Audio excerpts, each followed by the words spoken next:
Hello everyone, good morning. তোমরা সবাই কেমন আছো? আশা করি তোমরা সবাই ভালো আছো আর সুস্থ আছো, আর আমি ভালো আছি। আর তোমরা জানোই যে শ্রাবণ মাস পড়ে গেছে, তো আজকে শ্রাবণের ফার্স্ট সোমবার। তোমরা সবাই জানো, এটা না জানার কথা নয়। তো সেই মতে আমার বান্ধবীও দেখলে রোড পার হলো, ক্রস করলো, চলে আসলো মন্দিরে। তো আমিও মন্দিরেই চলে এসেছি পুজো দেওয়ার জন্য। শ্রাবণ মাসের এমনিতে তো বাবাকে দর্শন করি প্রতিদিনই, তো আজকে না দর্শন করলেই নয়, আর আমি দর্শন করব না এটা কোনো দিন হয় না, আজ পর্যন্ত হয়ে আসেনি। সেই ছোট্টবেলা থেকে, যবে থেকে জ্ঞান হয়েছে তবে থেকেই আমি বাবার এই নিয়মগুলো, কিছু কিছু নিয়মগুলো আমি মেনে চলি। তো যাই হোক, তোমরাও নিশ্চয়ই মানো। তো আজকে হলো ফাস্টিং, আজকে উপবাস করেছি, ফার্স্ট সোমবার। তো সবাই করেছে, দেখো সবাই কিন্তু করেছে, সবাই বাবার মাথায় এসে জল ঢালতে পারছে। আমি কিছু কারণবশত আজকে ঢালতে পারিনি, ফার্স্ট সোমবারে বিঘ্ন ঘটে গেল। তো যাই হোক, পরের সোমবারে অবশ্যই, আরও 3টে সোমবার পড়েছে, অবশ্যই ঢালবো, কিন্তু ফাস্টিং আছি, উপবাসটা গায়ে উপবাস আছি আজকে। তো যাই হোক, তো আমার বান্ধবীকে যেহেতু কথা দেওয়া হয়ে গেছিল যে আমরা একসাথে মিলে জল ঢালবো, সেহেতু কথার অন্যথা করা যায় না। তো আমি চলে এসেছি বান্ধবীর সাথেই। আমি জল ঢালবো না, আমি বাইরে দাঁড়িয়ে আছি, তোমরা দেখতেই পাচ্ছ, ক্যামেরা ধরেছি। তো যারা এভাবে আমার মতন যেতে পারোনি মন্দিরে, তারা অবশ্যই দর্শন করে নিও এই ভিডিওটাতে। আর এই মন্দিরটা এখন আমাদের যে মোটর কালীবাড়ি মন্দির, সেই মন্দিরটা নিচে ছিল, এখন ওপরে স্থাপিত হয়েছে, খুব সুন্দর করেছে। তোমরা এসে ঘুরে যেতে পারো, বাবাকে দর্শন করতে পারো, মায়ের দর্শনও হয়ে যাবে এখানে। বাবা মা দুটোই আছে পাশাপাশি। আগে তো জানতেই যে মায়ের মন্দির ছিল, সেরকমভাবে বাবার মন্দিরটা ছিল সেভাবে ছিল না, তো এখন সেই সুন্দর করেছে। তো তোমরা আসতে পারো। তো এখানে দেখো সবাই, এত ভিড়, প্রচণ্ড ভিড়, সবাই বাবার মাথায় জল ঢালছে। তো আমি বাইরে দাঁড়িয়ে দাঁড়িয়ে দর্শন করছি, আর কিচ্ছু করার নেই। আর আমি ক্যামেরাম্যান হয়ে গেছি, সবাইকে এক এক করে ছবি তুলে দিচ্ছি। যেই হলো বলছে, সেই বলছে আমাকে একটু ছবি তুলে দেবে। আমি ঠিক আছে, কোনো ব্যাপার না, দাও, ছবি তুলে দিচ্ছি। তো এরকম দুজনকে আমি ছবি তুলে দিলাম।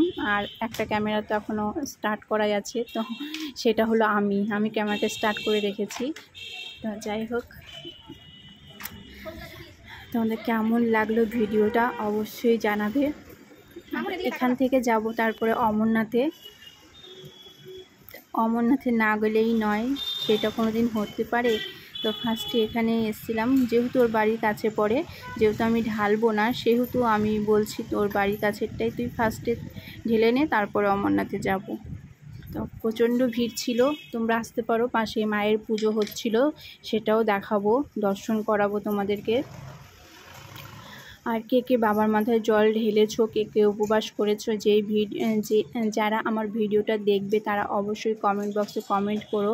আর তোমাদের কি কি নিয়ম তোমরা পালন করছো সেগুলো একটু জানিও, তাহলে পরের সোমবারে আমি সেইভাবে নিয়মগুলো পালন করব।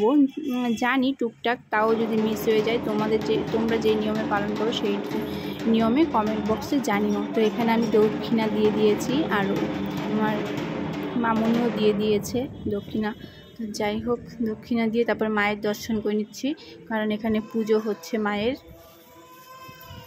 দেখো মায়ের মন্দিরটা কত সুন্দর করেছে, খুবই সুন্দর করেছে মায়ের মন্দিরটা। উদ্বোধনের দিন আসতে পারিনি, 10 তারিখে উদ্বোধন হয়ে গেছে, নিচে ছিল, তোমরা জানো, যারা আশেপাশে আছো তারা অবশ্যই জানো, আর যারা না জানো তারা অবশ্যই এসে ঘুরে যেও। তারপরে চলে আসলাম আমরা অমরনাথে। দেখো অমরনাথে এসে দেখি প্রচণ্ড পরিমাণে ভিড়, প্রচণ্ড, মানে আমি যে কাকে চিনি না, আমার বাড়ির আশেপাশে সবাই এসছে এখানে পুজো দেওয়ার জন্য। সকাল থেকেই আজকে মোটামুটি ভিড়। তো এরপরে সোমবারে ভাবছি সকাল সকাল এসে পুজো দিয়ে যাব, এত বেলা করব না। তো যাই হোক, আমার আজকের আশাটা তো পূরণ হলো না,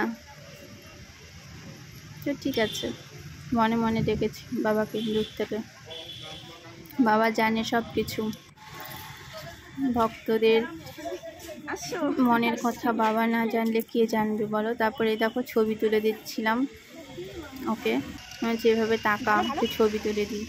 এই ছিল আজকের আমার সারাদিনের জার্নি। সকালবেলা তো ওদেরকে স্কুলে দিয়ে এসে তারপরে বাড়িতে এসে রেস্ট করে তারপরে গিয়েছিলাম আবারও। তো এখন আমি এখানেই ভিডিওটা শেষ করব। এখান থেকে বেরিয়ে গিয়ে তারপরে আমি ছোট আমার যে বাচ্চা আছে পুচকুটাকে ওটাকে নিতে যাব, ছেলেকে নিয়ে তারপরে একবারে বাড়ি ফিরবো। তো টাটা, নেক্সট ভিডিওতে আবার দেখা হচ্ছে।